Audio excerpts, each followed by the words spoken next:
1794. All right. أعوذ بالله من الشيطان الرجيم. بسم الله الرحمن الرحيم.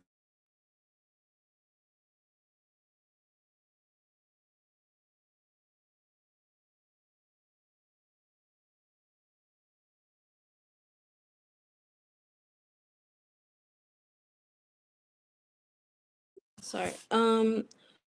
What prevented the people from believing when the guidance came to them is their saying, did God see a human being as send a human being as a messenger? Say, if the earth were inhabited by angels, we would have sent down to them from the sky an angel messenger. 1796. Say, God suffices as a witness between me and you. And you can read the footnotes. I'm sorry, you can read the subtitles. Go ahead. Oh, okay. Yeah, God is my witness, subtitle. Say, God suffices as a witness between me and you. He is fully cognizant of his worshippers. Seer. Whomever God guides is the truly guided one, and whomever he sends astray, you will never find for them any lords and masters beside him.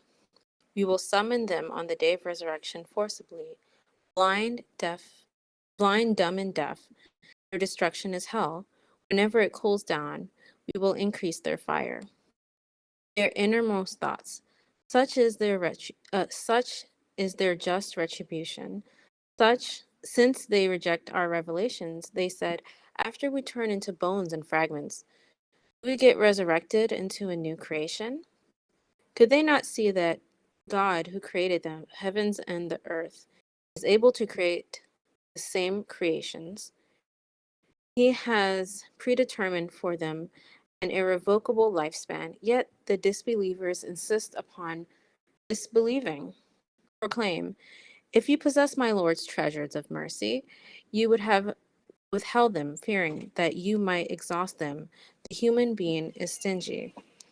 Moses and Pharaoh. We supported Moses with 9 profound miracles. Ask the children of Israel. When he went to them, Pharaoh said to him, I think that you, Moses, are bewitched. He said, you know full well that no one can manifest these except obviously the Lord of the heavens and the earth. I think that you, Pharaoh, are doomed. When he pursued them as he chased them out of the land, we drowned him, together with those who sided with him, all of them. And we said to the children of Israel afterwards, go live in the land. When the final prophecy comes to pass, we will summon you and you all in one group. The Quran released slowly to facilitate memorization. Truthfully, we sent it down, and with the truth it came down. We did not send you except as a bearer of good news, as well as a warner. The Quran that we have released slowly, in order for you to read it to the people over a long period, although we sent it down all at once. Proclaim, believe in it or do not believe in it. Those who possess knowledge from the previous scriptures, when it is recited to them, they fall down to their chins, prostrating. They say, glory be to God. This fulfills our Lord's prophecy. They fall down on their chins, prostrating and weeping, or it augments their reverence. So, tone of contact prayers. Say, Yes. call him God or call him most gracious, whichever name you use. To him belongs the best names. You shall not utter your contact prayers, salat, too loudly, nor secretly. Use a moderate tone and proclaim, praise be to God, who has never begotten a son, nor does he have a partner in his kingship, nor does he need any ally out of weakness, and magnify him constantly. Praise be to God. Thank you so much. Thank you so much for reading verse 94 through 111 of chapter 17. Do you want to read the footnote?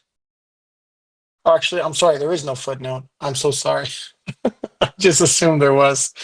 That's fantastic. Hoda, do you have any questions or comments about the verses that you just read? No, not right now, but if I think of something, I'll raise my hand. God bless you. Thank you so much. All right. Does anyone have any questions or comments about the verses that were just read out?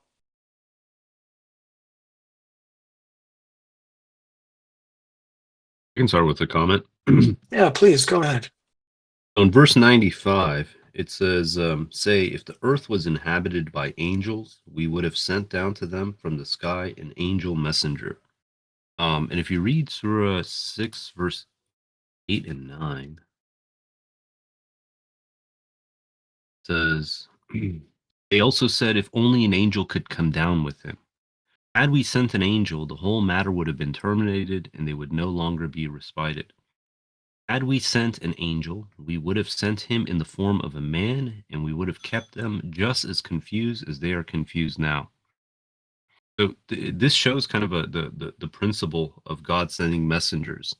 That it's not going to be that God is going to manifest himself. The question is someone going to accept the message of the messenger without the aspect of God's physical presence being there? And this is a test for the people. And then in addition, it says that had we sent an angel, we would have sent him in the form of a man, meaning that whatever the constituency is, their messenger has to be of that constituency. So since we're all human beings, the messengers to come are going to be in human form. Because if they were in the form of an angel, again, the whole matter would be terminated. And where's the aspect of the test?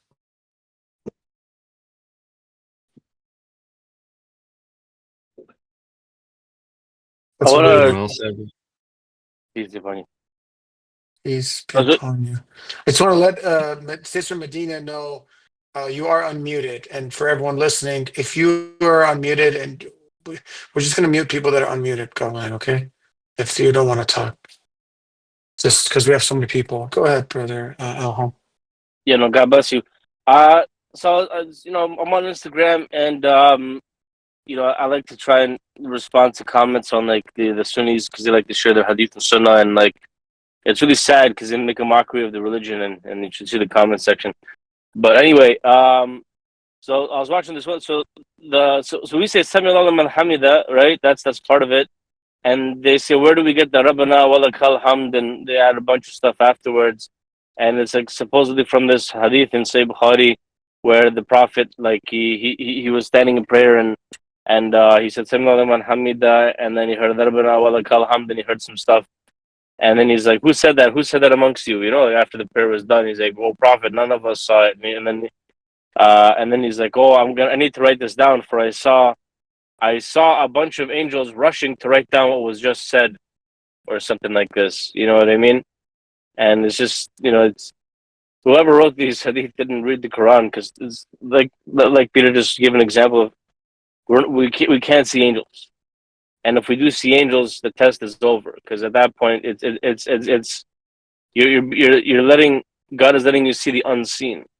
It's God Himself coming in, right? So it's not that's not how it works. So it's just silly, right? Like these hadith, they're so inaccurate. Whoever read these or whoever wrote these, they clearly either didn't read the Quran or they were completely blocked from the Quran. Because the Quran's clear about that. So I just wanted to share that. to add to that? The word for the unseen, ghaib, it's also can be used in the context of the past or the future. And this is a verbatim statement that the Prophet was commanded to say in Surah 7, verse 188. It reads, say, I have no power to benefit myself or harm myself. Only what God wills happens to me. If I knew the future, ghaib, I would have increased my wealth and no harm would have afflicted me. I'm no more than a warner and a bearer of good news for those who believe. So this concept that, yeah, like they say that there's even hadith they claim that the Prophet Muhammad knew every single event that was going to happen to the future, and he narrated all of them. They just give him the power of omniscience.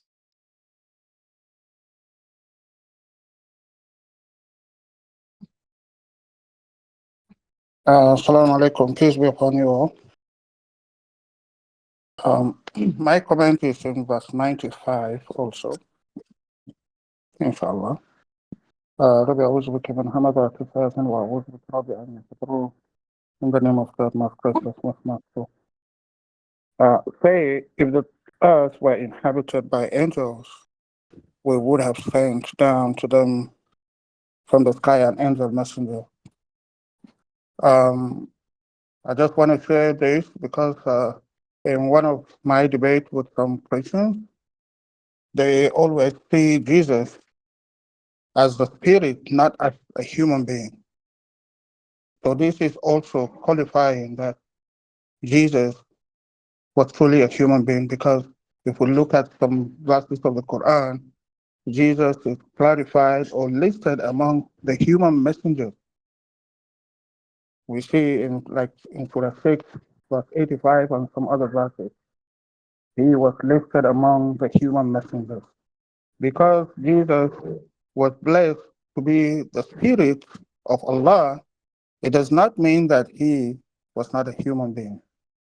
Jesus was a human being. So many verses of the Quran have proven this.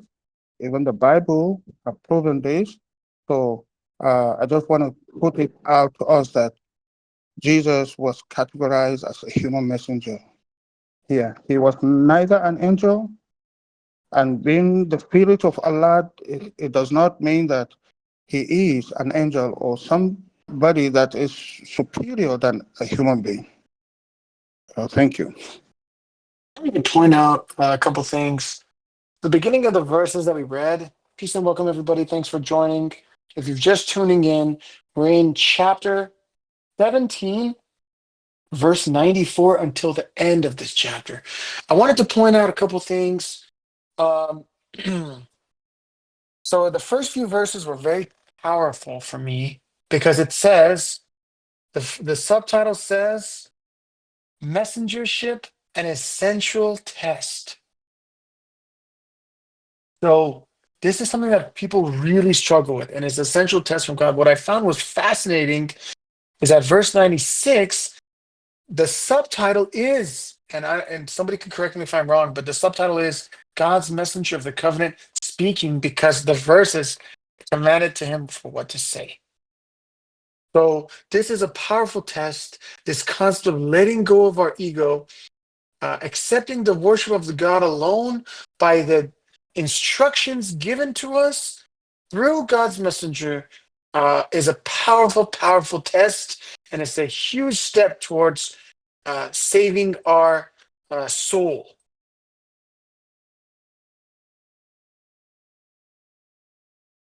You know what's interesting is praise God, Navid's been doing these hosting these TikTok events, and we get people of all walks of life come up, and a number one complaint they have is that God sent a human messenger.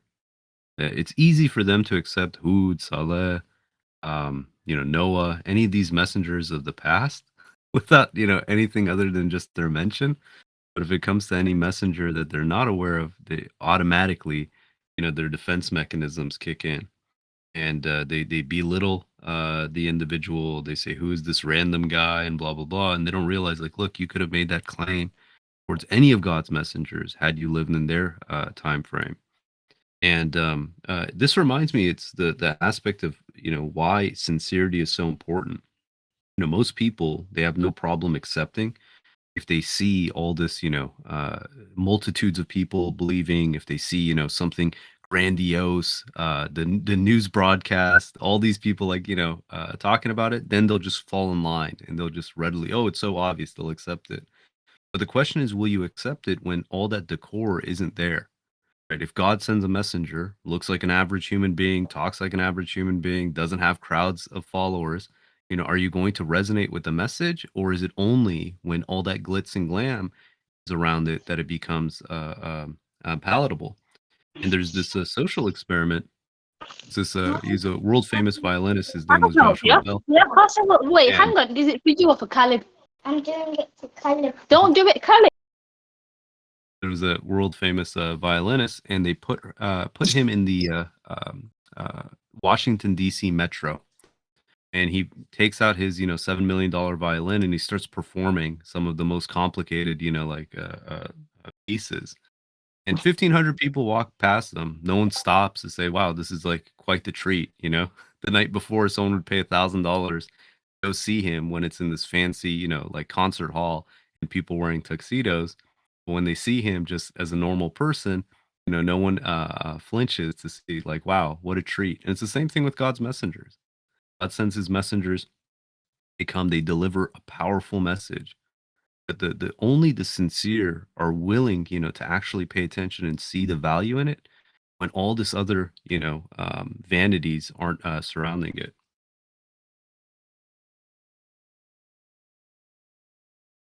I'll put a link to the video if you guys want to check it out later. Praise God. Thank you so much. I did want to just make an announcement for everyone listening. After the Quran study, the Quran study is 2 hours long. God willing, immediately after the Quran study, we have a brand new video that I want to showcase here for everybody. And it's about 18 minutes and it's very powerful. It was just brought to my attention last night. So I want to broadcast this video, God willing, right after the Grand Quran study is over in about an hour and 45 minutes. So just keep that in mind. This is really exciting. All right. So back to the verses, verse 94 through 111 of chapter 17. Does anyone else have questions or comments about these verses?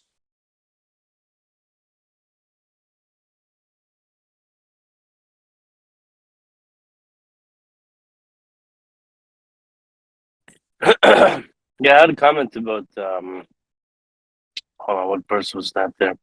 Moses says to Pharaoh in 102, he says, "You know full well that no one can manifest these except obviously the Lord of the heavens and the earth. I think you, Pharaoh, are the doomed." Right. So he produces by God's leave this miracle that, you know, outshines, outmatches, outclasses whatever the magic produced by the magicians, the top professionals, right? And there's obviously something else going on here. There's something supernatural, miraculous about what just happened. It's never been seen before, kind of a thing. And again, Moses is not known for being a magician or anything like this. He's not, you know, he's not known for this. I can't help but draw a parallel between this and like the math miracle, because we show it to the people, we show it using the Quran. We didn't put the Alif Lam Mim, the Quranic initials in there. We didn't just pick, like they were already there. They were aware of it, and they had no idea what it means. And then we point out to them and we show them, like, hey, look, there's a consistent pattern here. And they say, no, you're just seeing things. You're bewitched. You're crazy. Like you're making it up. You're making something out of nothing, and this is all just by chance and whatnot. And the thing is they'll say that God is controlling everything. God wrote every letter, like every letter of this Quran is from God. This is the direct speech of God, and all this stuff. But then when they notice a deliberate pattern, it's okay. Well, did God not know about this? Like, did we produce this or did God produce that? These frequencies, and I just see the response very similar. It's just I couldn't help but draw a parallel between this and what we kind of go through with showing the ultimate miracle that God's wish.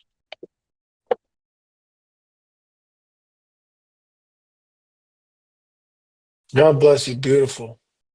Beautiful. So we talked about how verse 95 says, if the earth were inhabited by angels, we would have sent down to them from the sky an angel messenger. So God's not doing this, right? It's all part of the test. We have to be tested. It's all perfectly programmed. It's all perfectly calculated by God.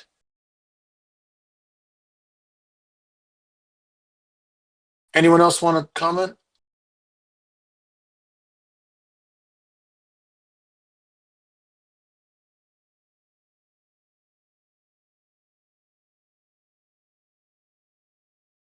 Peace be upon you all.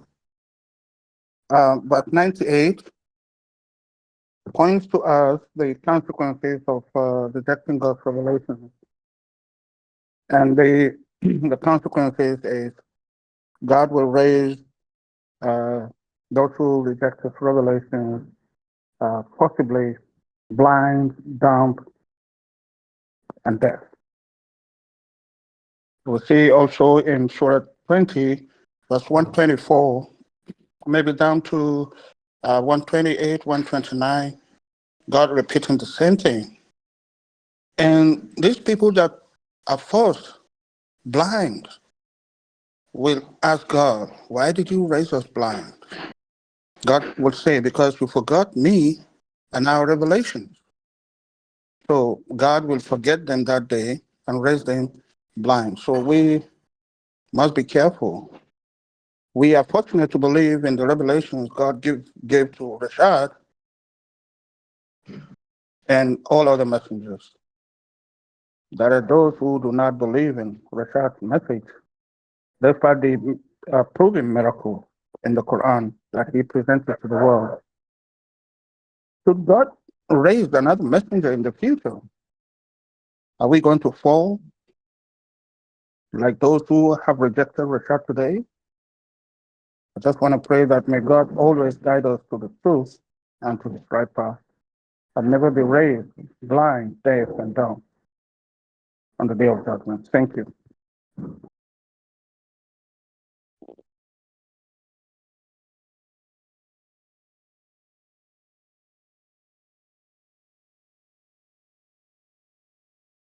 To make a comment regarding verse 100, as if you possess my Lord's treasures of mercy, would have withheld them, fearing that you might exhaust them. The human being is stingy.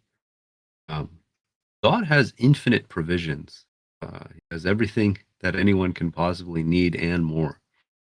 But it's interesting that in this world, because we have this deficiency where we're unappreciative, God has to limit his provisions in order to teach us appreciation. And this is out of God's mercy that he does this. But the reality is everything that we need that's like a essential for us, for our faith, for our salvation, God has in store for us. And he gives it to us in the exact amount we need. What's interesting is if you look, it's always, how do you put it, the short, like the unsophisticated answer to say like, oh, I just want more provisions, I want more money, I want more, status, a better job, this and that. The question is, when you trust in God's system, he'll make you realize that whatever you have is exactly what you need. And I think a perfect example of this is like with Moses, where when God calls him to his mission, he comes up with excuses. My tongue gets tied, I lose my temper, my brother's more eloquent, they consider me a fugitive. And God knew that he made him before his watchful eye. He knew exactly what he's capable of. Everything he needed to fulfill his mission, he already had. It was just that aspect of if he trusted in God in the system.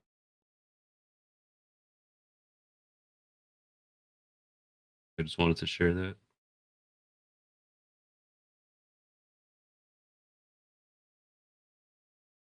Praise God. Um,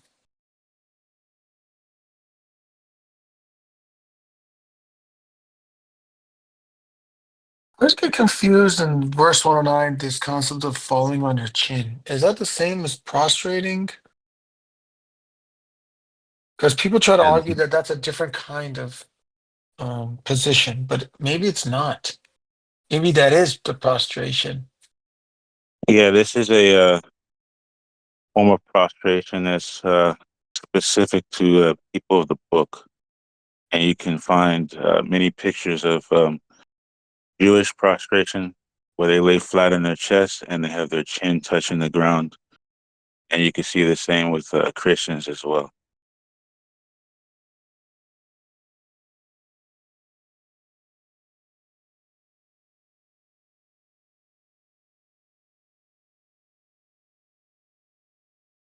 I added an image. It's like it's a full prostration.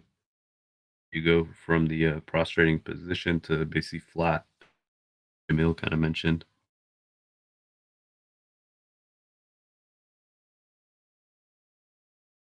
Assalamu alaikum.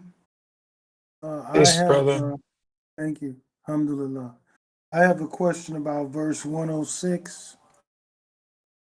It says, I seek refuge in God from Satan. It says, a Quran that we have released slowly in order for you to read it to the people over a long period, although we send it down all at once.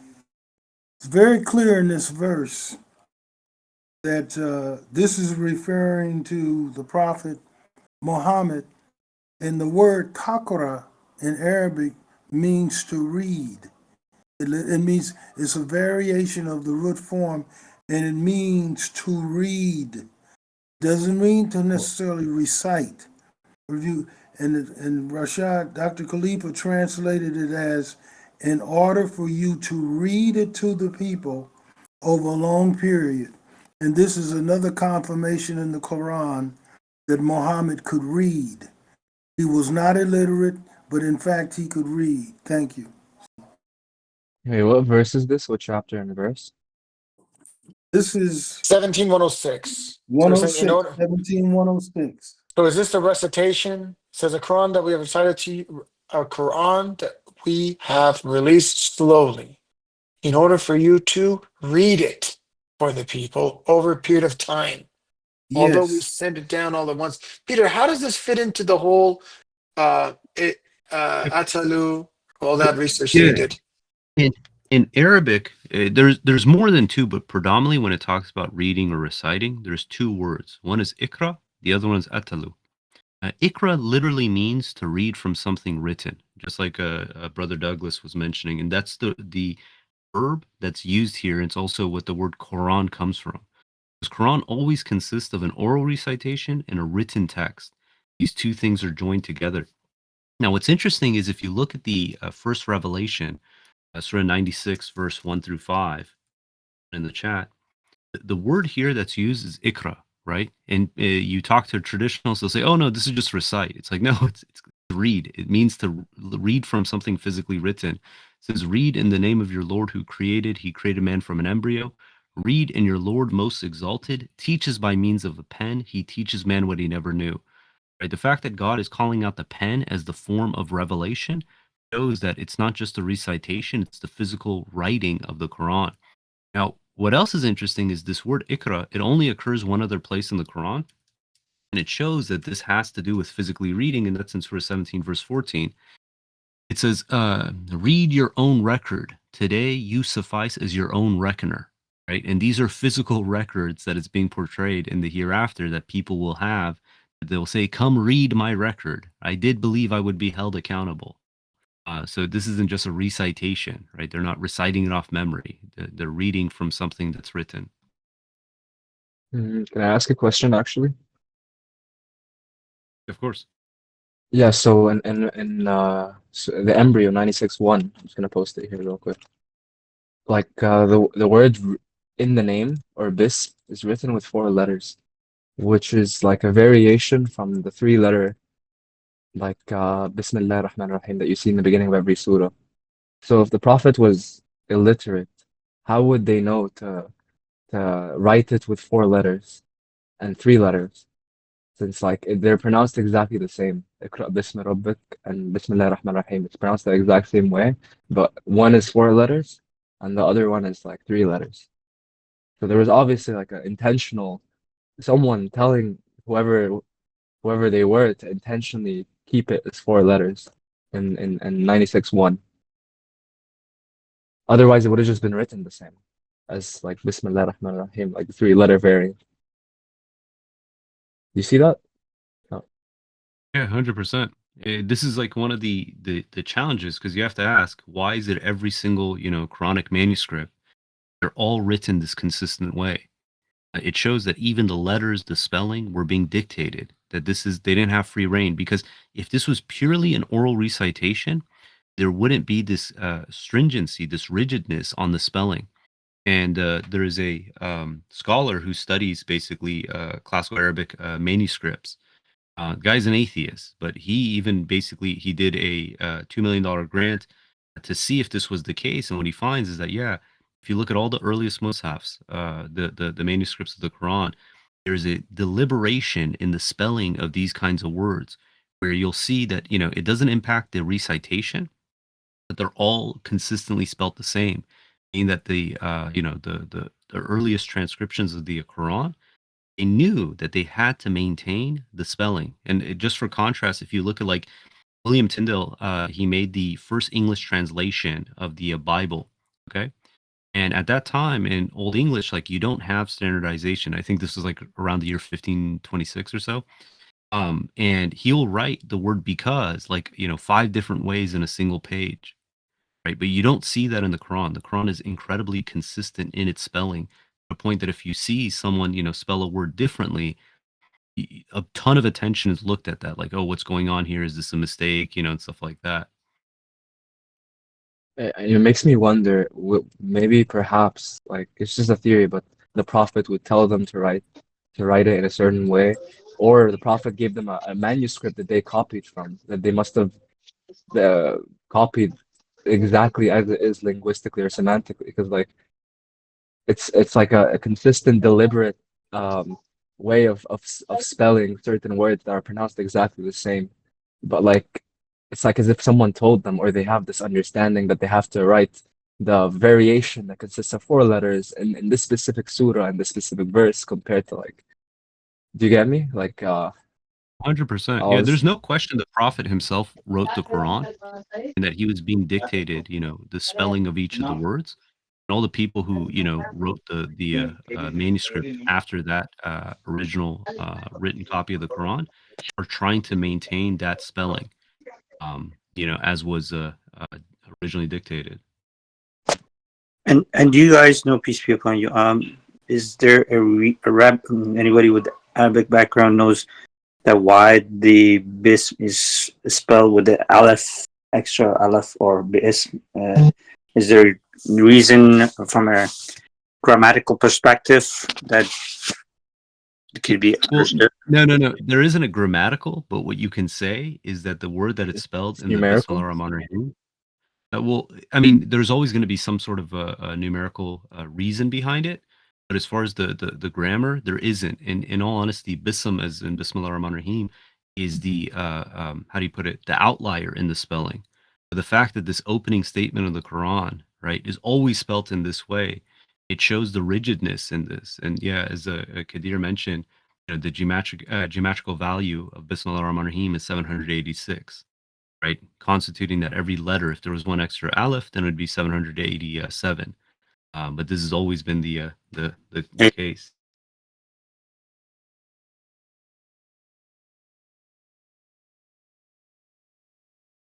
Yeah, it may.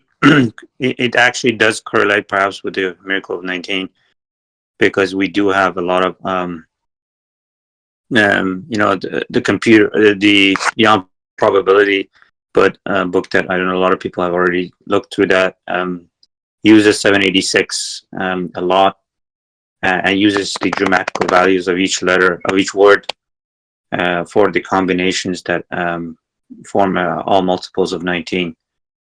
So it is interesting that you could write this in 2 ways, and in fact in the opening statement has been used in a specific way.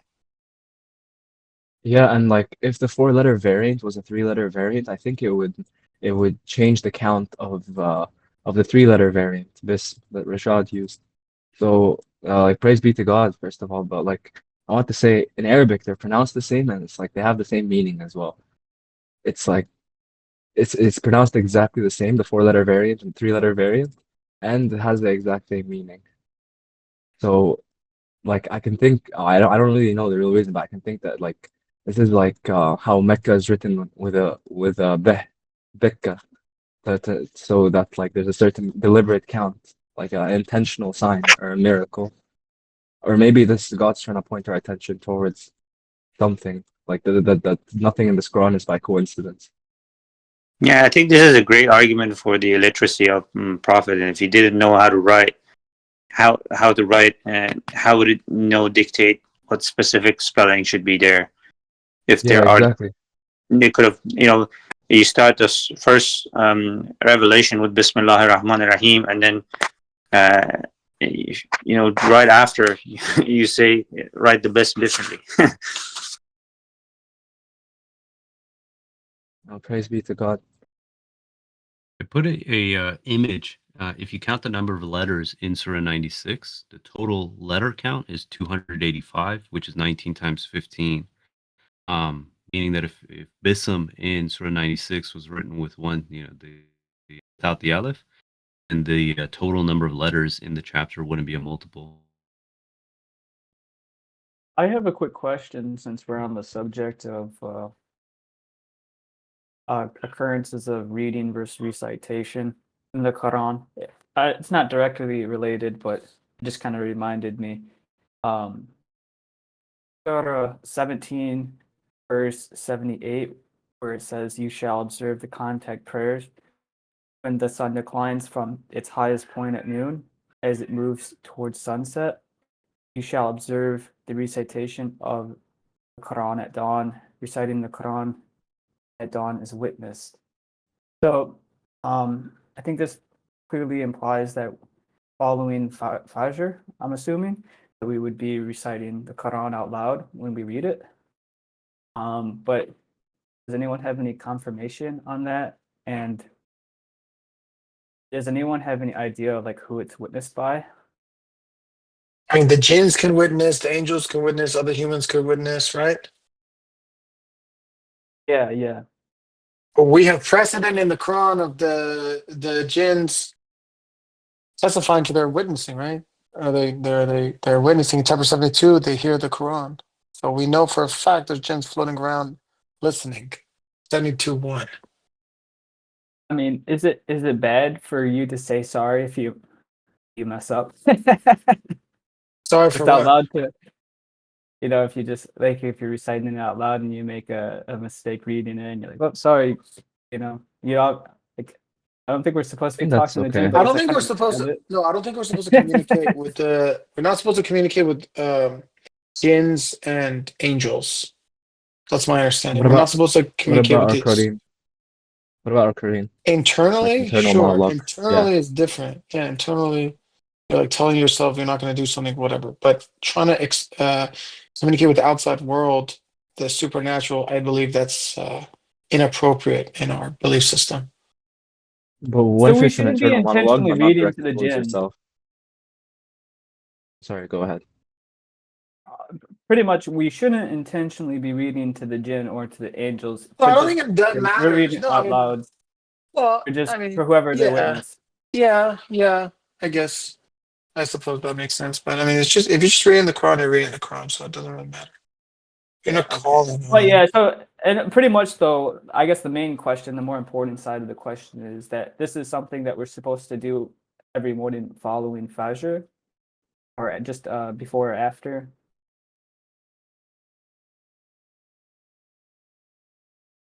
Is at dawn. Yeah. It's during the time of dawn, which is start with the Fajr time till the sunrise is considered dawn. Till the complete sunrise or till the sun starts No. rising, like around? Sunrise is a To the specific moment of sunrise. Yes. Okay. Well, one more question. What about internal monologue, but not towards yourself, rather towards your Quran? Would that be considered like I don't know. not permissive? I don't think it's a big deal. People talk to themselves. I don't know who they're talking to, but nonetheless, the idea is that we're supposed to have a communication with God. That's the most important thing. If you want to talk to God, is the best way of communication, because God says, "I'm closer to you than your jugular vein and your heart." In fact, so having a communication, direct communication with God is the most important thing. Well, what I wanted to say was like if the Quran is separate than us in terms of consciousness, but exists within us, there's no point to directly communicating with it or convincing it of anything, since your actions would reflect. I just mean, how would we perceive this other side, other consciousness within us. You're answering the whispers that come to your ear, like the doubts comes from the companion. So the companions, you're reading the Quran, and then your companion gives in ideas that, oh, there's a problem here, or something like that, or like what about this, what about that? Like there's kind of questions that comes to your mind that is persuaded in the context of doubt. I say something that is the intention of it is to put doubt in your heart about a subject or on a subject. Let's say that your duty is not to suppress it, but to address it. But our practices and reading constantly on and worshiping is going to help that. Eventually, the answer will be, and you will present the answer to your doubtful side, let's say, to your companion, and your companion will be convinced at some point. And once you present the information to yourself, you basically convince yourself that this is the correct one based on logic and reason, not based on suppression. And eventually, your companion will agree to it. But this is the system that I see it. Okay, well, what about categorizing our thoughts? Like, I guess any internal monologue you would consider it from yourself, correct? Aside from like intrusive satanic thoughts, or in which you would seek refuge from God for. I don't know about that. If it is all like, I've always kind of thought that I'm not my thoughts. I can observe my thoughts, but it's like I'm like, where do thoughts come from? We have the mind, we have the ego, we have the companion. It's we also have our own body, which has its mechanisms. Like I'm hungry, go eat right now. So like I like to think that I'm kind of like my response to my thoughts, or my body, or whatever internal information I'm receiving. Like Well, how I would separate it is like if I were to think an intentional thought, manually, consciously put effort into a thought, I would say that is from me. Like let's say you're counting in numbers in your head, like 1, 2, 3, 4, 5. I can't see that being from anyone else but myself. But like an intrusive thought that you don't think of, like just pops up out of nowhere. Like I would assume that it has to come from a source either external or like satanic, depending on the substance of the thought itself. But yeah, my bad for going into this. We should probably continue the Quran study. Apologies. interesting idea to think about. I try to figure it out too. So what verse did we stop at, by the way? I kind of lost where we were. We finished Surah 17, so we started from 94 to 111. Okay, thank you, brother. I'll make a comment. This is something that's more general, but it's worth because it comes up a lot.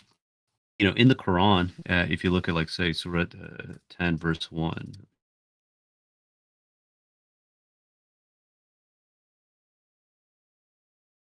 Okay, it says these are proofs of this book of wisdom, right? And the word there that's ayat, okay? And when you ask most people, they say ayat, they think that, oh, that means the verses of the Quran. But what we see is that in the Quran, always in the singular form and most of the time in the plural form, ayat actually means a sign or a miracle. And if you look, like, you know, there's numerous examples of this. I'll just put two quick ones. One is Surah 10 verse 20. Right? It says, they say, how come no miracle, ayah, in the singular form, came down to him from his Lord? Say the future belongs to God, so wait, and I'm waiting along with you. Okay, clearly, the prophet received verses. What he didn't receive was a physical miracle. Then same thing if we look at Surah 17, verse 101, we see that this is in the context of Moses. God bless you, Kadir. I didn't know we can do the short, so Q 1701. Perfect. It says we supported Moses with 9 profound miracles, right? It's the same thing, ayat. So this shows, like in the Quran, when the word is used, you know, more often than not, always in the context of a sign or a miracle, and not, you know, verses of the Quran. So whenever we reference like a verse in the Quran, we also call it an ayah because the Quran itself is a miracle as well. Correct. Yeah, yeah. It's right? not wrong to use the term, but in the Quran, when it's used, like, because if you look, I think there's about, 8 verses after the initials. It says these, and then letters are proofs of this scripture. Most traditionalists, they think that that's just a proclamation of the verses. But it's not talking about, it's not talking about the verses. It's talking about the proof, because they translate ayat in the modern way. Yeah, and was like verses rather than miracles. Correct. Yeah, yeah, yeah. So because they don't see the miracles in the letters, or they don't understand them, it's easier to just proclaim that they're like verses themselves of the Quran rather than a miracle sent by God or signs like Code 19. Yeah, exactly. What's interesting is it only occurs, in these 8 times in the Quran immediately after the mentioning of these letters. So, they have to realize, like, okay, there's a connection here. God is calling these letters the miracles of this book. But 1400 years, they didn't know what that was, and then now that it's explained to them, they're in denial over it. Well, I actually want to ask another question, like externally, before we move on. Like it says that, well, God says in one of the verses, I don't remember which verse, maybe if you guys remember, you can put it down, but that the mountains and the stars and the sun and the moon and the animals all prostrate That's before their Lord. 22:18. 22:18. 22:18. Yeah. Well, what I want But to ask is, are animals conscious beings of free will to some degree? In the no, same way that, no. So everyone, all those beings that you just listed, they made the decision to repent before the creation. So they're okay. just here to serve a function and leave. That's it. And once So they if you're, leave, they go back to that's it. They, kingdom of God. they go to they go to lower heaven, and that's it. So they don't want Okay. there's no responsibility. He put the verse 33:72.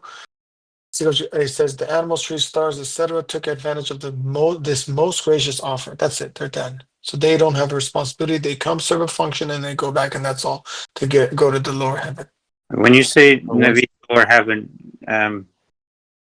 is there evidence that they're going to the same heaven that the humans are? Because we know God talks about heavens, talk about heavens for human, and heavens doesn't say any other creature also shares the same Yeah, we heaven. don't know. Maybe it's the same, maybe it's not. But for the humans and jinns, there's different heavens. But whether or Yeah, not we share with the animals, we don't know.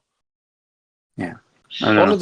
want to focus on the verses, though. We still have 12 more minutes on just these verses, verse 90. So 1794 to 17111. Anyone I have any think more? Yeah, go ahead. I have a question about this. I think, dude, maybe you had a article on this or a discussion. I wasn't too clear on it, many perspectives when I listened to it. Talking about the use of the word Ar-Rahman. What And about what? Rahman? Sorry. What about the word? The reason being it, and I think there's another verse that says the most gracious, and they say what is the most gracious. So the question of them asking what is most gracious raises the discussion whether they even knew that name or Yeah, God that name. there's an article about this. It's in I know. VC1-chat, and they are familiar with this, so they know. They know who God is. They know who Allah is. They worship God. So I'll, okay. I'll give you kind of the historical kind of background to this. So the term Rahman, it's predominantly used by the Christian Arabs. If you look like Surah 19, it has the most occurrences, this Maryam, of the word Rahman. And what's interesting is there's only a handful of chapters where the predominant name for God that's used is a Rahman. And what you see in the article I put it in is they recognize, they acknowledge, obviously, like even historically, they had their names, the names of their children or the companions were Rahman. But what this verse is signifying, where they say when they're told, they said, but what is the most gracious? Is no different when it says that Jesus was cited an example. It says, is he better to worship, right? This is just them opposing the message because they had the Qurayshi Arabs appear to have this bias against that terminology. And the Quran is a message for all the believers. So it's saying either if you call him Allah or a Rahman, to him belong the most beautiful names. They're trying to remove that kind of stigma around using Ar-Rahman, I guess, perhaps. Exactly. Because the very same people, like again, both historically, it's understood that they use the term, and then in the Quran, there's verses of these same people, using the term. So it seems like when they're making that comment back to him, just intentionally being difficult. It kind of reminds me of the verse where it says, "They said, why preach to people who God has, surely condemned," and they're talking about themselves. Right, so they're using this to just dismiss the message. Well, speaking of God's names, I genuinely think we should put an effort into compiling all the names in the Quran, because like the It's Sunnis, already they have done. 19. It's already done. If there's an article on this, he's gonna put that in the chat too. Oh, okay. Well, thank you. Praise Is God that for Quran talk. because this is one of Does it- the verses in the Quran says they basically they're not using the right names. Am I correct? I'm not sure if I say it correctly. Those who do not use the correct God's attributes, and this is a point of concern. Which one is actually God's attribute? Because some people say it's 99, but this is debatable. It's actually 99, and some of it are not actually God's attribute. They have it. So it's perhaps if we have found them and we have confirmed that these are actually God's Yeah, attributes. check VC1-chat. Okay. All right, we still have a few more minutes on the verses. Does anyone want to comment on the verses that I read?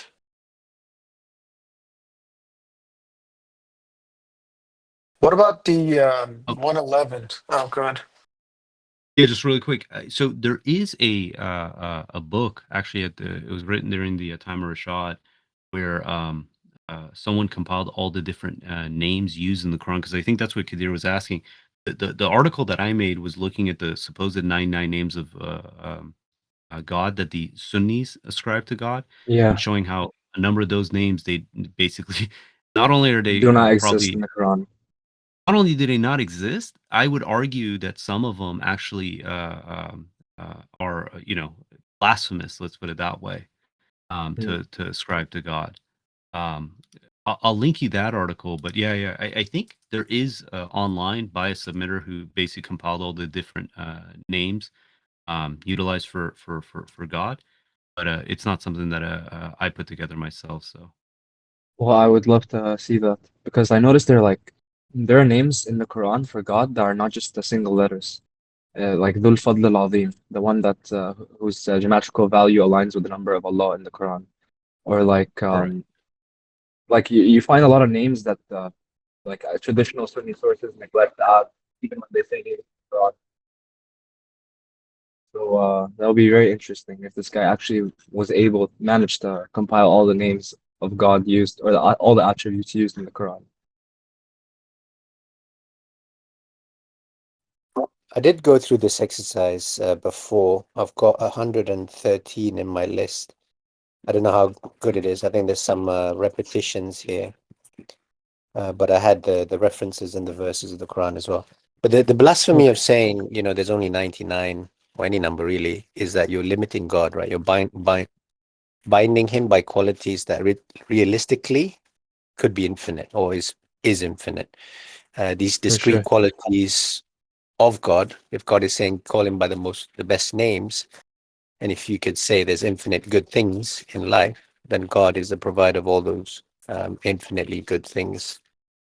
But I never knew that was blasphemy, right? Until obviously this revelation. But for us, it's just something beautiful to recite. But when you look at it deeper, you realize actually, yeah, you are limiting God. And the problem is people, Muslims in particular, and even Quranists, they love to call God Allah, right? Love, love, love.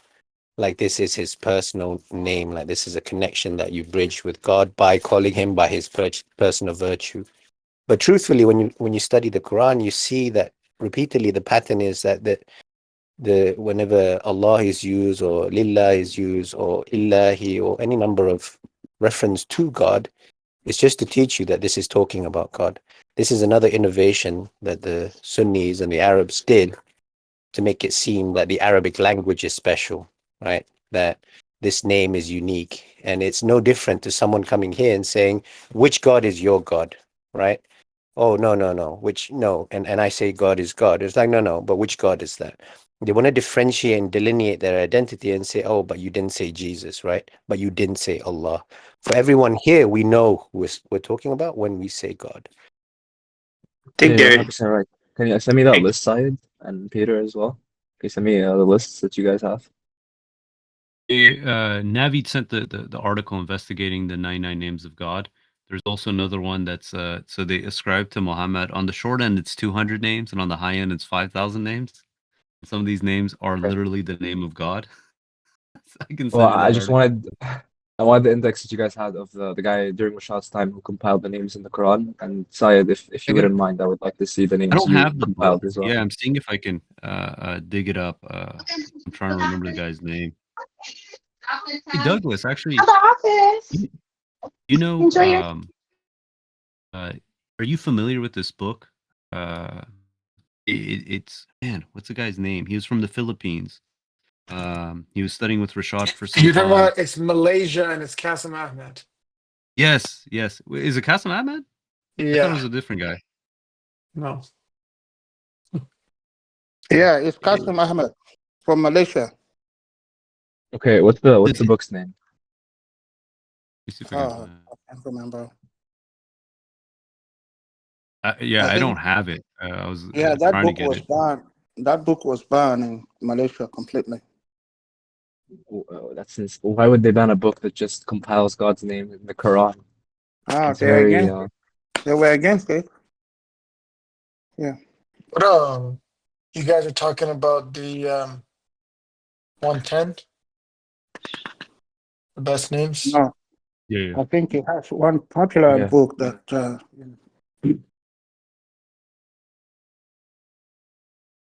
So talking about 110, the rest of the verse, it says, you shall not utter your contact prayers too loudly nor secretly. Use a moderate tone. This is a powerful commandment in the Quran because we say to Muslims, hey, would you accept the contact prayer instructions if it was in the Quran? Yes, we would. Okay, so do you accept this one? No. Sorry.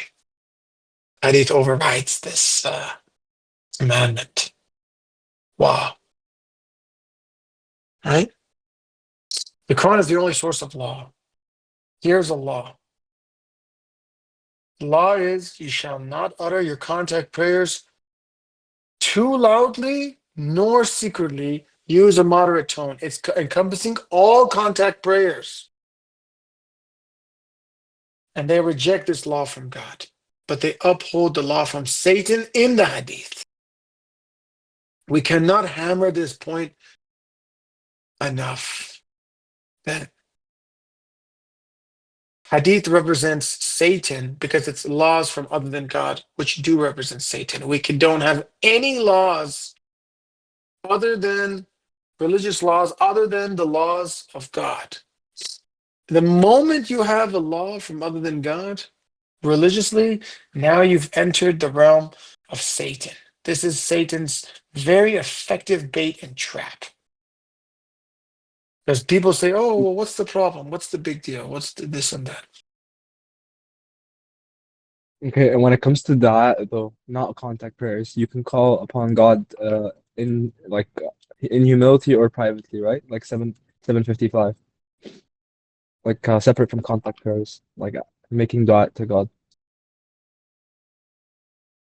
Or is this like publicly and privately? Like what is meant by this verse 755? I posted in the chat.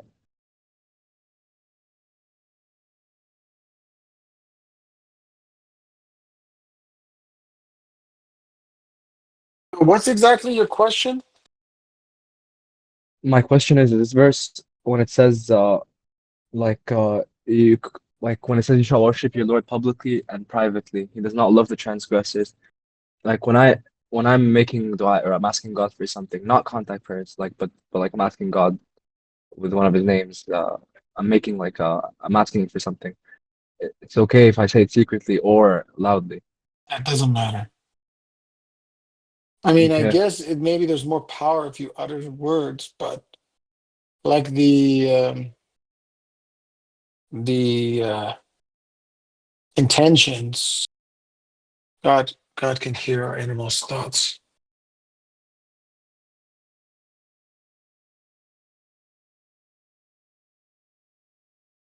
I do believe there's power associated with chanting the name of God, though, right? Because that's in the Quran. And that's what we do on the night of destiny. We commemorate God and His names.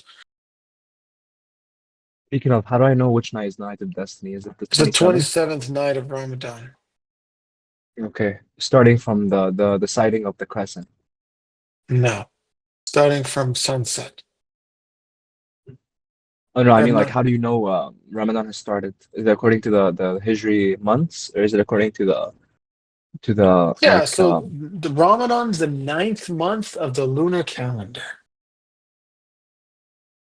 So when you have a new moon, that's the sunset after the new moon. That's the month of Ramadan.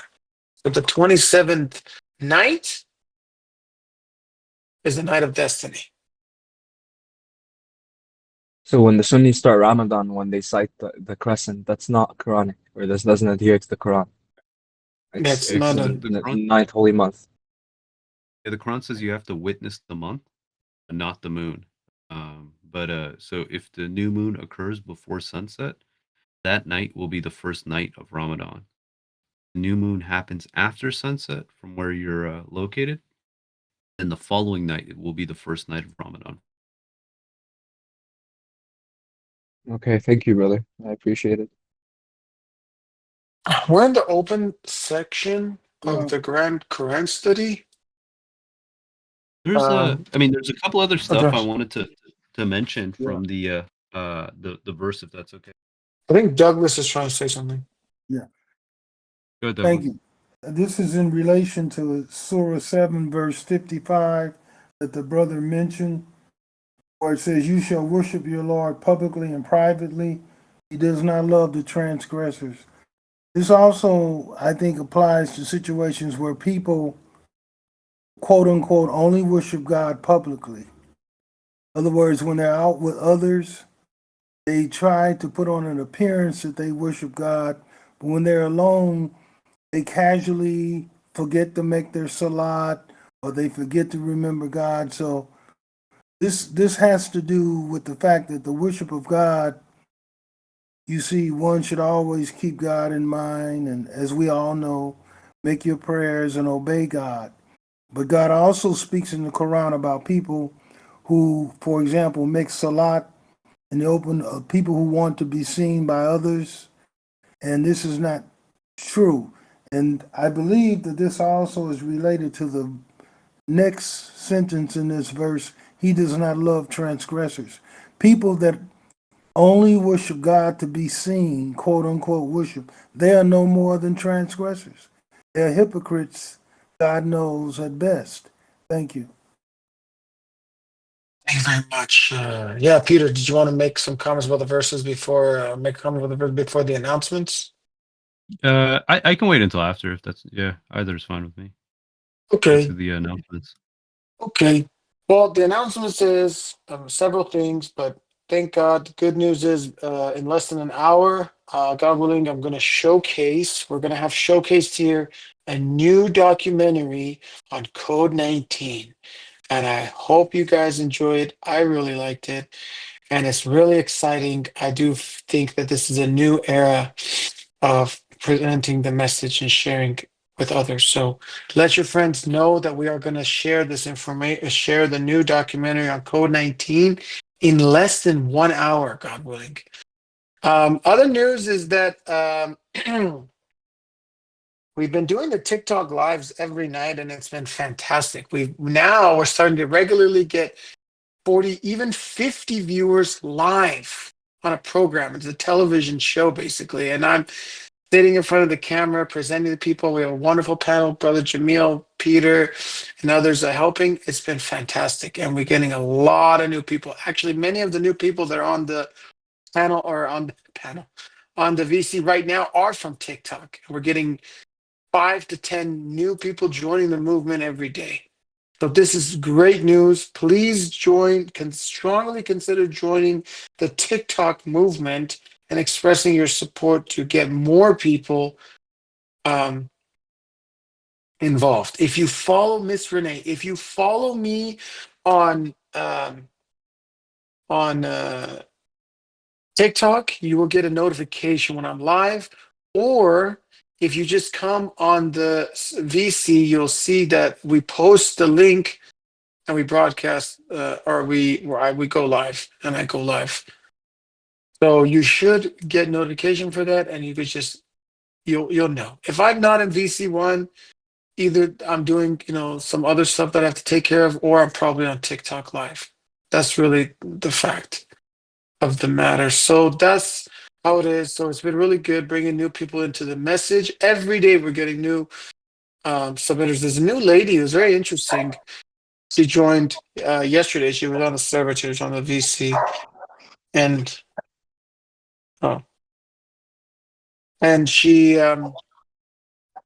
said, "Look, my parents are submitters." And she said, I didn't search for you. I don't know anybody you know. I don't have any mutuals, right? She says, my parents are submitters, and I just stumbled upon your live, but I didn't search for anything to submission. I just came on here. And she took it as a sign from God. She says, my parents are submitters, and we've been noticing this. People that are affiliated with submission, somehow they stumble upon my life without even searching for it. And now she says, you know what? We left Islam a few years ago or whatever, or I left Islam. My parents are submitters, but now you're showing up and I want to learn about this.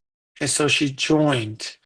So it's really important to have a unified front to present God's religion to the people.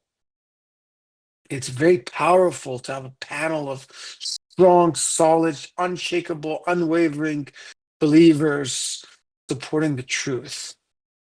So I strongly encourage you to support the lives, because it's having a big impact and we are reaching a wider audience every time. The other thing is I wanted to announce that we're at 957 subscribers on the submission archives. We just need 1,000 subscribers to remove our ads. So please, if you could just please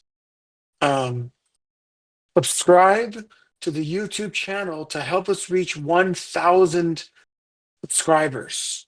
We're now at 957 subscribers. We just need 1,000 subscribers to remove the ads from our videos, to have a smoother user experience.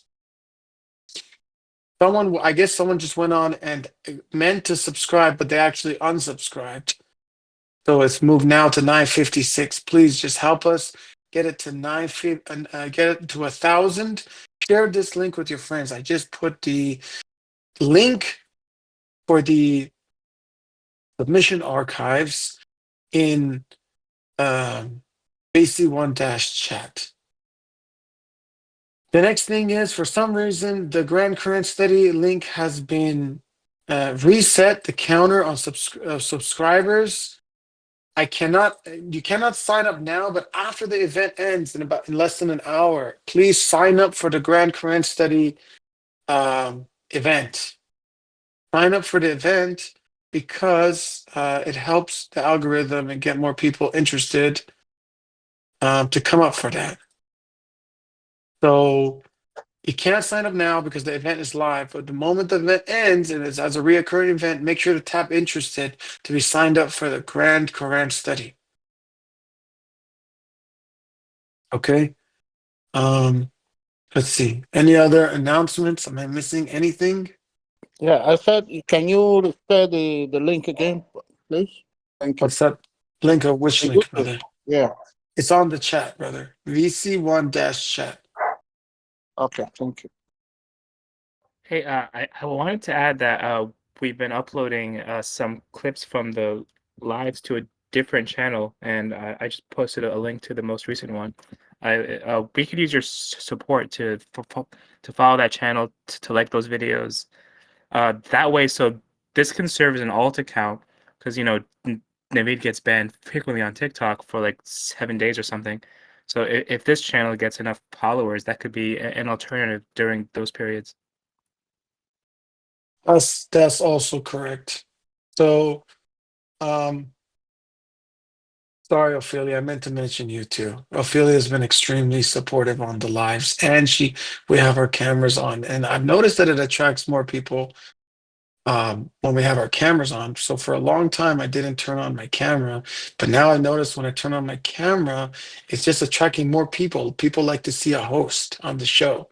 So now it is a whole show, and I'm confined to my seat because otherwise I'll be roaming around and doing other things throughout my day, shopping or walking or eating or doing other things. But now I'm confined to my seat in front of the camera, and I'm forced to stay on camera for the sake of more viewers and more exposure. But TikTok has been really fantastic. It's been great. I do have news. Brother Sajjad made a new video. I don't know if he announced this, but if someone can share the link for this video, that would be great, actually. From what I last checked, it was about 130,000 views in less than a week, less than a few days. 130,000 views. I told him he reached more people in 2 days than Muhammad did in 23 years because of technology, because of resources we have available. So if somebody could share Brother Sajjad's video and my new video on TikTok, that'd be great too. So we could share that in the chat. Are there any other announcements?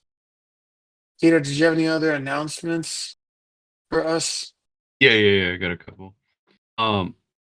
So first off, I finally recorded a new podcast, but I only put it on the podcast. I didn't have the the time to make a video for it, but it's on Spotify and all the other podcast players. I'll put the Spotify link here. But yeah, so that's there. It's regarding the smoke that happened in the year 537 that kind of set the conditions for the rise of Islam. That there's also a number of new articles that God was able to get out um, uh, this week, and I'd say most of them are pretty meaty. So if you're looking for something for Friday prayer, it could be a useful start of looking. I'll just put them in really quick. So we got power, interpretation, and enduring nature of truth, which is mostly about the how Satan is trying to suppress the truth by changing the interpretation, but God always allows the truth to prevail for those who are sincere. The other one is the messenger versus the message, how people get fixated on the messenger and they lose sight of the message that they came to proclaim, which is hilarious because God sends a human being, just an average person, and rather than focusing on the message they're delivering, they start focusing on the person. They do this with Jesus, they do this with Muhammad, and then they, get duped by the devil from that. There's also an article regarding kind of like where we can most likely find people who are receptive to a submission. So there's something that's called the political compass. This is like a play off that, but it's saying like, okay, in the quote unquote Islamic or people who follow the Quran, their compass, where would we potentially find submitters? It's kind of a breakdown of that. And then there's another article just showing that the Christians, they've walked away from Jesus's message, where they're going flagrantly against what they believe he taught, in order to again make him the focus of their religion.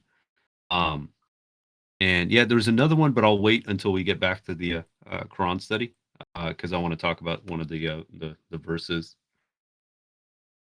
Yeah, I just wanted to make another announcement, actually. So sorry. Okay. I just tagged everybody on there. So there is a set of official submission server group chats and organizations on different platforms, and I tagged everyone in the insider role to be able to see the links for those. So we have Instagram, TikTok, WhatsApp, and Twitter. So I tagged you. If you're interested in joining the group chats on any of these platforms, they're available. And what we do is we organize on these different platforms and coordinate our efforts and collaborate on spreading the message, and getting new people. For example, one thing we've been doing is we've been reaching out to converts. We noticed a lot of American women converting to Islam, but they feel isolated or demonized. And we go to the comments section and invite them to the server, and it's been working. So we're getting new people like that. So I tagged everybody. If you don't see it or you don't know what to do, you can contact me. But it's Instagram, TikTok, WhatsApp, Twitter. I think Telegram too. That's 5. So we have all those available. Platforms is a good way to, if you're already on any of these platforms, it's good to be connected with the submitters over there and collaborate our efforts and work together. And it's been very effective, beneficial, and helpful for the movement and bringing in new people. Because the more people we bring, the better off we're going to be, because we get more talent.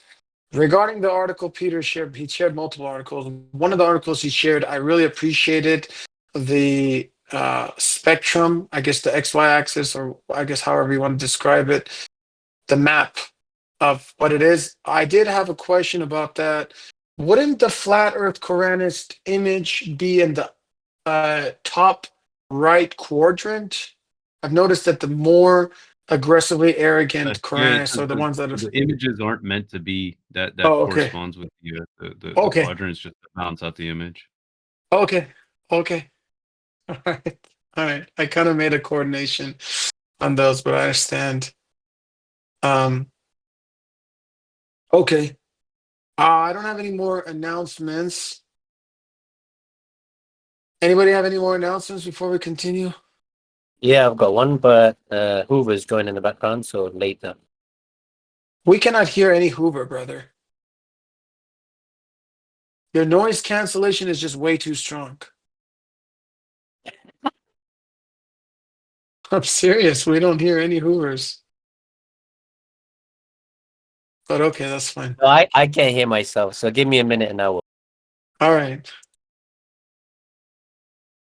Okay.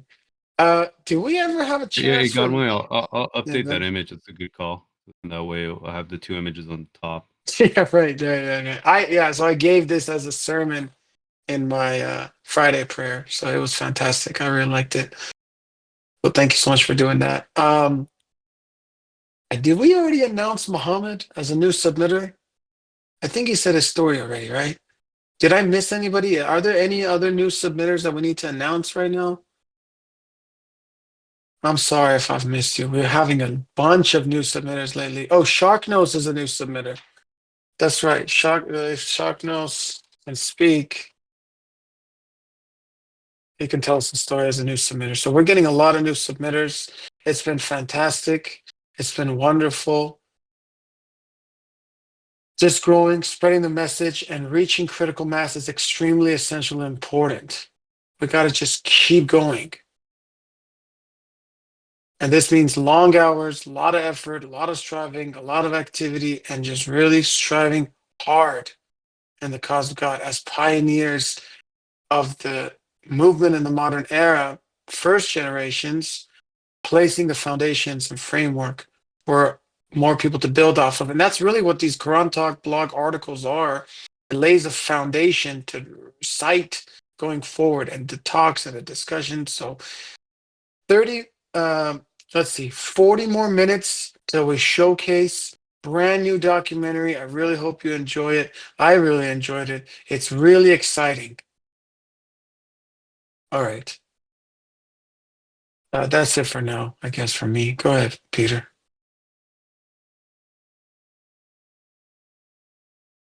To talk about verse 105, where it says, "Truthfully, we sent it down, and with the truth came down.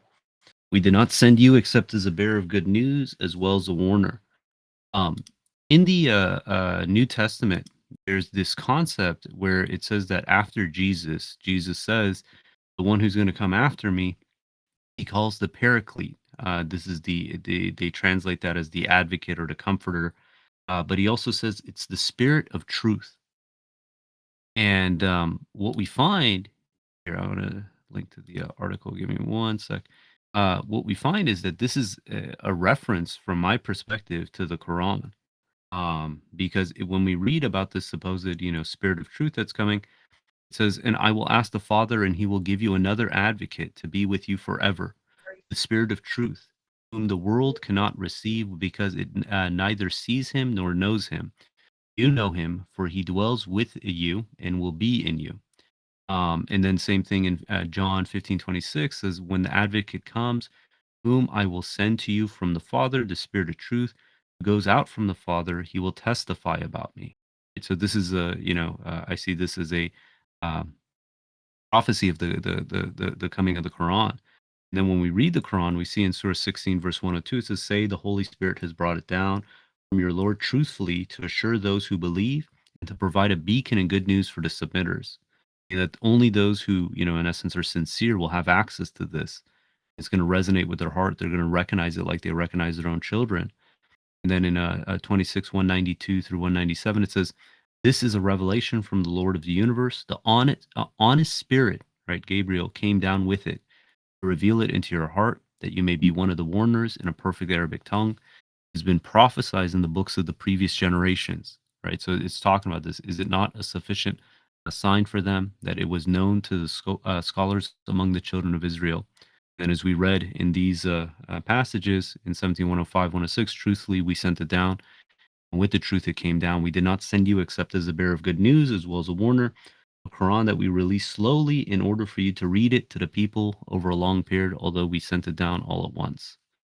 So it's just it seems like this is a callback to this prophecy of this spirit of truth that's coming, which is Quran. And then we see that when we continue reading, it's talking about the people of the previous scripture. Proclaim, believe in it or do not believe in it. Those who possess knowledge from the previous scriptures, when it is recited to them, they fall down on their chins prostrating. Yeah, so just wanted to share that, and I'll put an article, the link to the article. Peace. No, just as I started talking. Never mind.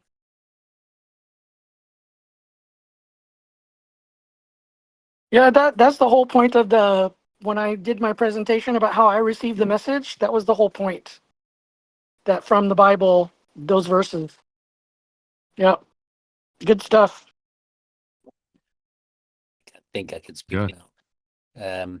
So I just wanted to point to one thing before our sort of premiere of it's going to be an amazing video, 18-minute video on Naveed's channel as well. There's another video where Peter Quran Talk explains during the TikTok discussion, kind of just a meltdown of the Code 19, right? I think it's beautiful. You guys should check it out, even if you know Code 19 quite well.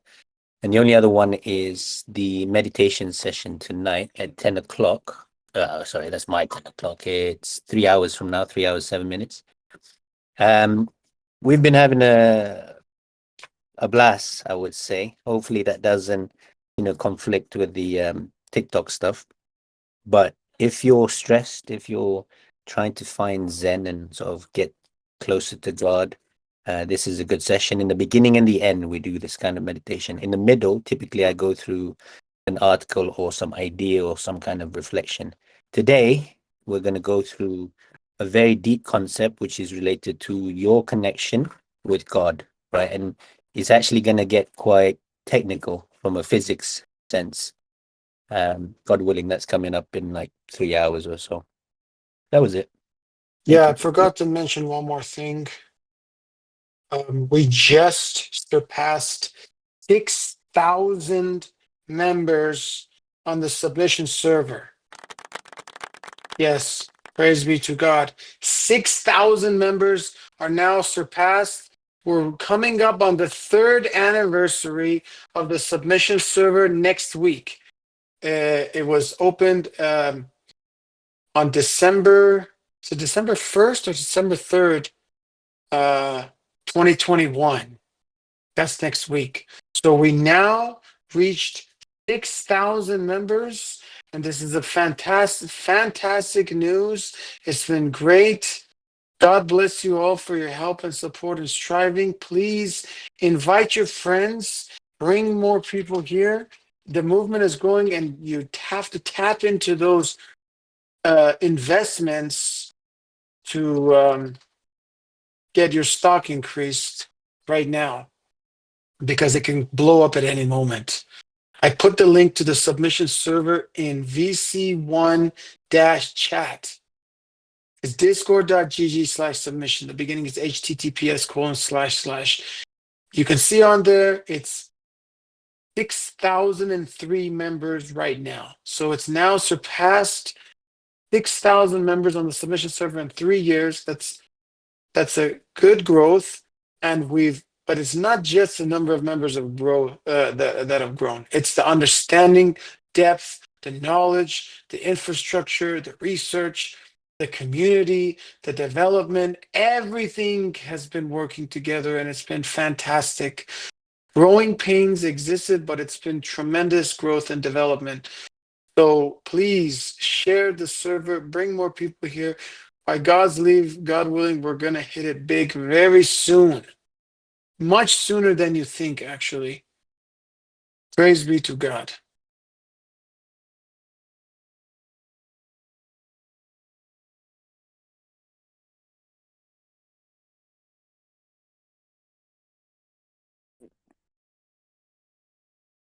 Can I speak? Who's this? It is Jacob. Yeah, sure, go ahead. My friend, I can not good speak English. I want to just say hello, brothers. And a special Navid, how are you? God bless you, brother. Thank you very much. Peace and welcome. Navid. Yeah, brother. Can you hear me? How are you, my friend? Good? I'm good. Thank you very much. Jacob from Sweden. God bless you. Thanks for attending here from Sweden. Good. See you. See you soon, God willing. God bless you. Thank you. Yeah, thank you so much to our Swedish community.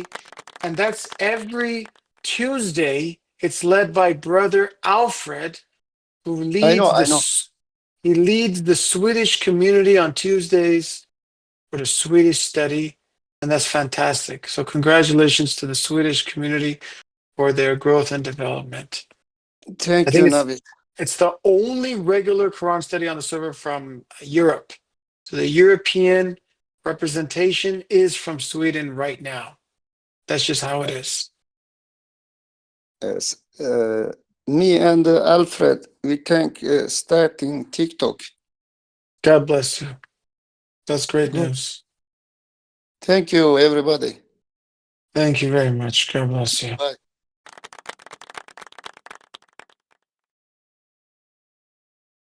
Okay.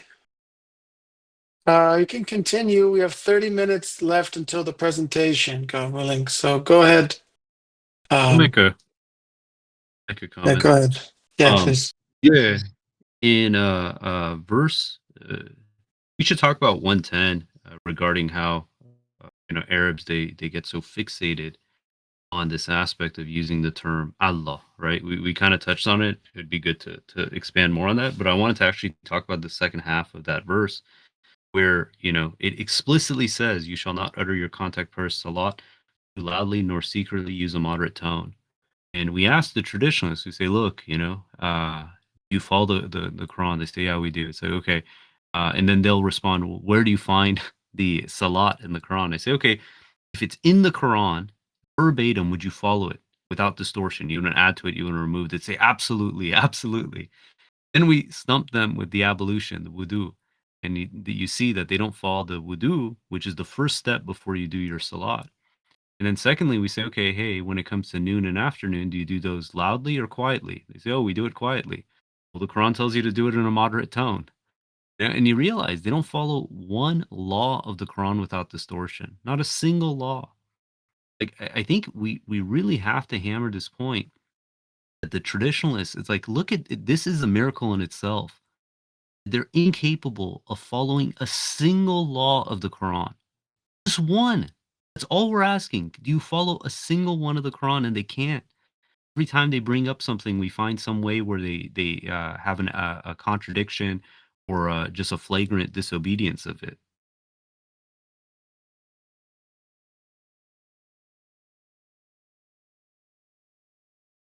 I don't know if anyone wants to discuss the aspect that, look, we have to preach in the tongue of the language of the people we're communicating with.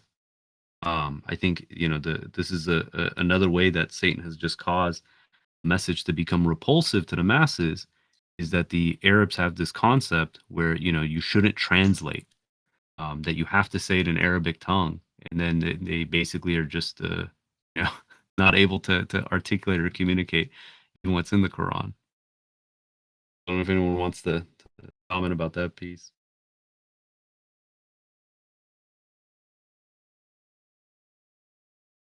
Cool.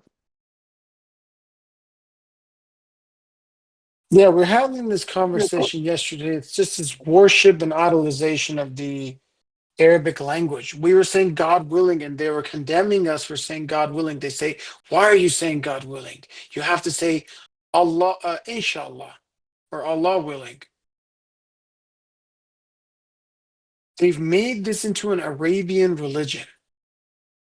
They're forcing that you have to dress a certain way. Your name has to be a certain way. You have to talk a certain way.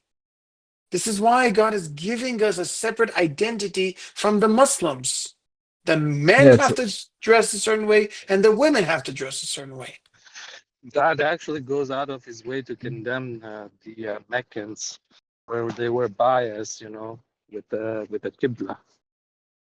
When God commands Prophet Muhammad for them to turn towards Jerusalem, right?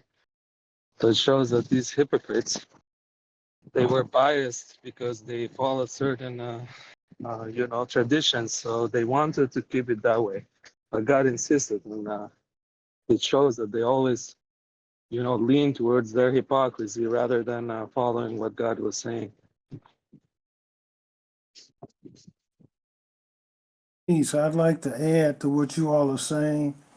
When I was initially guided to Islam and I met some quote unquote traditional Muslims who were Arab speaking, I got the distinct impression that I had to be Arabized in order to practice submission.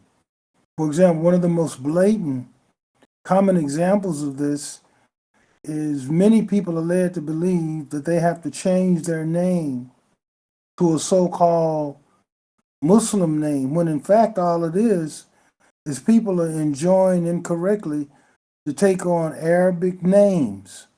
Again, the reverence of the Arabic language. Somehow many people are misled to believe that they must, and myself included initially, change their name to an Arabic name that thus completes them as becoming Muslim. So that's an example. And I just simply like to say, which I think many of us were aware of, is that this is how Satan has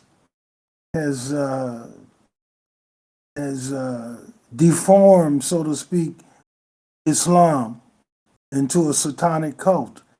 Because essentially, when we really look at it, Islam is not a so-called Middle Eastern religion, although this is what we hear most of the time. So we want to get away from describing Islam as a Middle Eastern religion. Islam is decreed by God, revealed to Abraham. It's for the entire world. Thank you. I I want to just want add to to say, that. I'm sorry, brother. no, Just I'm sorry. Go one quick point. This is what Brother Douglas, we're seeing actually God commands us in 33:5 not to change our names. So they even go against us when they tell you to change your name or change, like into a Muslim quote unquote name. That it goes against the verse in chapter 33, verse 5. Just want to add that.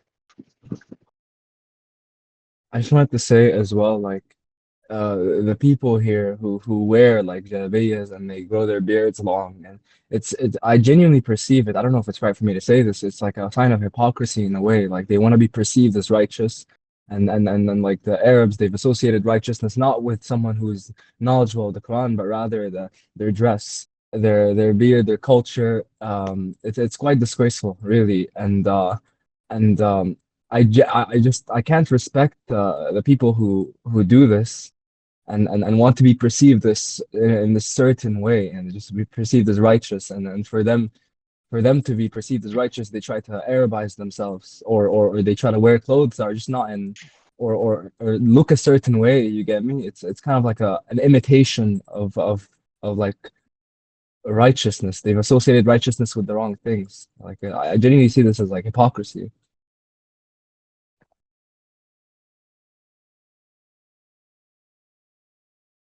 Like here in Egypt, if you meet someone like wearing like a traditional Arab clothing and a long beard and a hat, people would take his opinion more than is there some dude wearing a shirt, like a polo shirt and jeans. You get me?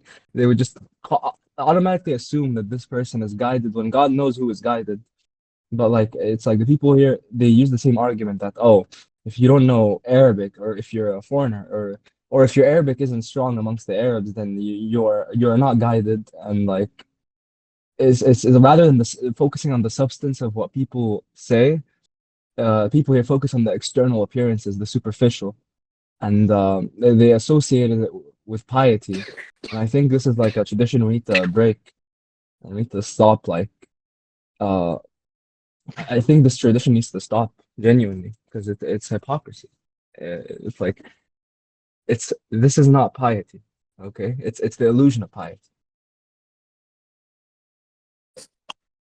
Yeah, this is very Brother, much. Oh, good, good.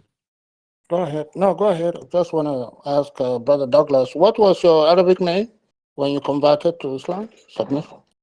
Actually, prior to being guided to Islam, actually, I was given an Arabic name because I joined an organization when I was a senior in high school that purported to be teaching Islamic concepts. The name, my other AKA, so to speak, is Rashid Hamid. Rashid Hamid. And Close to Rashad, right? yes, Right. yes. Man. This is well before I met Rashad. And as Subhanallah. the brother said a moment ago, it was not until after I met Rashad and, by being guided correctly and reading the verse about where God says, do not change the names, that I realized that one need not change their name in order to submit to Islam. I had taken it to the extent where I literally changed my name. And, but being guided to the truth, I went back to the courts and had to restore my birth name, you know. Praise But God. this is, and you see, I don't want to take a lot of time, but you see, one of the things that comes to mind, I'll bring out, God knows best. The passion and the yearning when you are seeking the truth is so great by the grace of God that what otherwise would be illogical to you doesn't sound illogical. Your passion and your yearning to submit is so great, you just kind of, so to speak, naively and blindly assume that the people that you are speaking with are telling you the truth, and you endeavor to do things that you later find out, or you find out that they are doctrines, they're bid'ah, they're innovations, they're lies. And as we know, so much of what was called Islam is nothing but a satanic cult today. Thank you.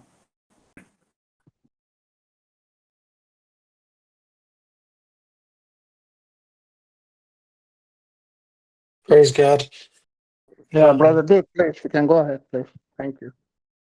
Was Peter trying to speak, or somebody else wanted to speak? Oh yeah, I was just gonna make to Kadir's comment. Like this is the epitome of people. They want the window dressing. They want all the mainstream culture to tell them that this is the truth, and then they'll accept it. Someone who's sincere, they recognize the truth, without all the glitz and glam. They recognize it for the message it provides. But individuals who just need that kind of like social reassurance, it shows that they're insincere. They're just following the herd. I think that's a really good point. It's really a submitter. True submitter quality is recognizing and appreciating the value in what you have. And the disbeliever, rejecter, hypocrite quality is being unappreciative of what you have. So this brother's new, Muhammad Khidr, he's new here, but he said, look, I found the submitter community. I have to stick with this submitter community. I love you guys, and I rejoice in seeing the worship of God alone. And this is consistent with what the messenger of the covenant explains in the introduction, right? It's here. It says, a guided believer. This is in the paragraph under all believers constitute the one acceptable religion. It says, a guided believer is devoted to God alone and rejoices in seeing any other believer who's devoted to God alone, regardless of the name such a believer calls his or her religion. I'll put the quote in the chat, God willing. This is fantastic insight. This is fantastic news. I can repeat it again. A guided believer is devoted to God alone and rejoices in seeing any other believer who is devoted to God alone, regardless of the name such a believer calls his or her religion. So this is what we were talking about with Brother Muhammad. He's saying, look, I found the submitters. I cannot let go of you guys in this community. I appreciate you so much. And I contrast this to some people that come here and say, no, I don't agree on this or that, whatever. I'm going to leave and I want to have nothing to do with this. This brother's saying, look, even if I disagree with you on something, because you're submitters, I will love you for the sake of God. And I appreciate what I have. And this is a true quality of sincerity and submission. Right? So this is really valuable, is being appreciative, because if we're appreciative, then God will send us more believers and more quality. And that doesn't mean that every single submitter has to have the same level of attachment and connection with every other submitter. But we appreciate the value of someone genuinely making the determination to worship God alone, because that's the most important thing on this planet. And this is why God says, choose your friends carefully, because who you surround yourself with greatly matters. And this brother is saying, I'm not going to abandon the believers and worshipers of God alone for personal opinion. This is very significant. So that's how I view that, and that should be our mentality going forward. I try to make that my mentality dealing with these kinds of situations.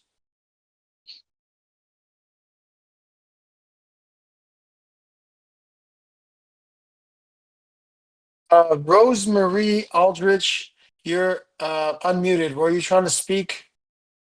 No, Oh, okay. Welcome to the community. Great to have you here. Do you want to thank you. introduce yourself? You can.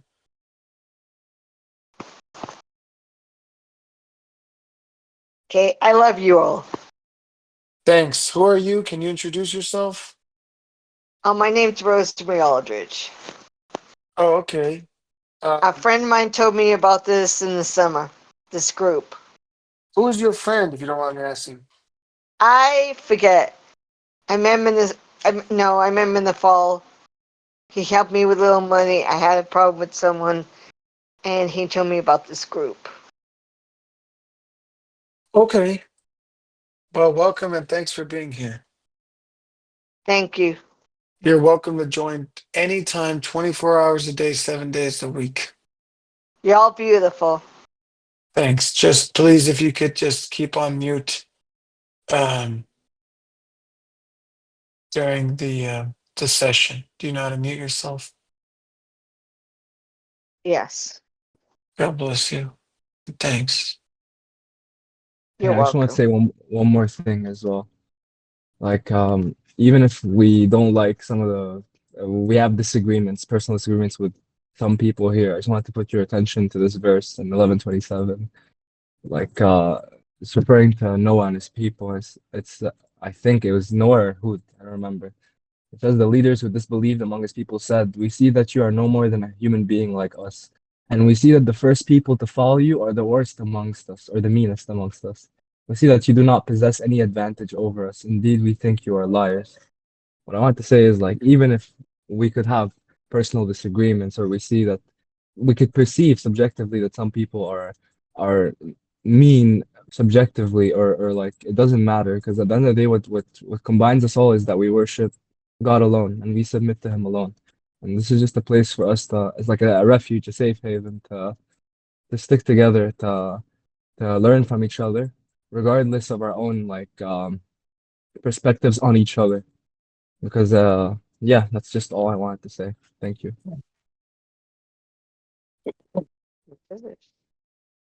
Brother Alhamdulillah, are you trying to speak?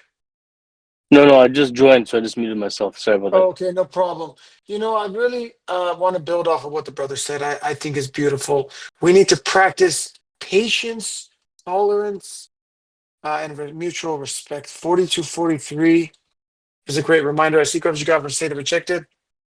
Resorting to patience and forgiveness reflects a true strength of character. Also, from Appendix 36, number 5, it says a political system that is based on unanimous consensus through mutual consultation and freedom of expression, one side of any given issue convinces all parties in the discussion. The end result is a unanimous agreement, not the opinion of a majority rammed down the throat of a 49% minority, 42-38. So the true strength is to hold the conversations and discussions and having a mutual respectful understanding. That's the strength. But a lot of people, they believe in this concept of just sweeping things under the rug for sake of peace. That's not a sustainable model. It's not scalable.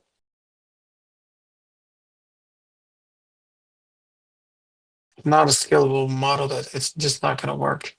It's not a thing.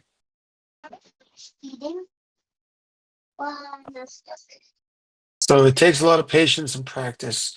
And I hear it similar to, is it in the verse or the messenger comments? He says, throw them all in hell. Forget it. When we lose our patience, just get rid of him. Off with his head. Throw him in hell forever kind of approach. But we have to have patience